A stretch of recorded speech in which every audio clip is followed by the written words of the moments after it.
Hi everyone, today we will talk about how to fix or how to solve TikTok video not showing to others.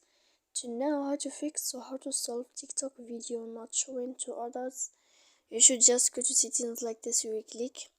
After that, in this page you will go to apps, default apps, app settings.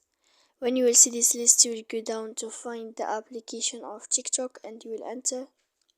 Then in this page you should to go to click for stop.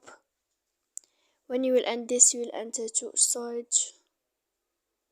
After that, in this page you will click clear cache. Then you will go to click clear data. When you will end all this stuff, as you see, you can turn off your Wi-Fi. So please don't forget to support us by like and subscribe. See you next time in another video, and thank you for watching.